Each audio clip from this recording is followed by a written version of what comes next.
अब चलते हैं न्यूमेरिकल नंबर 10 की तरफ, जिसमें हमारे पास दो वेक्टर्स गिवन है ए एंड बी। हम लोगों ने ए के ऊपर बी की प्रोजेक्शन को फाइंड करना है। अब चलते हैं सोल्यूशन की तरफ। हमारे पास गिवन वेक्टर्स हैं ए एंड बी। ए हमारे पास है i minus 2j plus 3k। B vector है हमारे पास 3i माइनस 4k।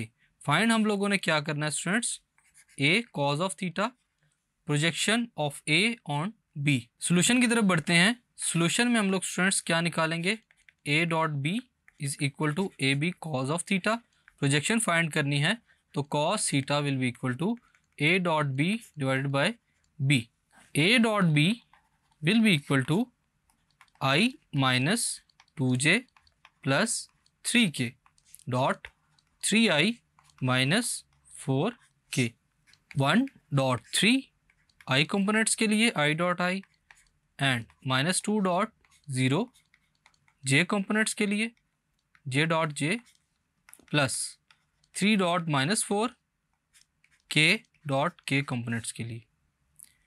सो हमारे पास जो प्रोडक्ट आएगा वो क्या आएगा, 3 plus 0 minus 12। So a dot b will be equal to minus 9। Magnitude of b को हम लोगों ने फाइंड करना है क्योंकि उसी की प्रोजेक्शन हम लोग फाइंड करना चाहते हैं। Magnitude of B R will be equal to under root X square plus Y square plus Z का स्क्वेयर, ये फॉर्मूला है। So B will be equal to under root X component 3 है, 3 का स्क्वेयर, वाई 0 का square और Z minus 4 का square.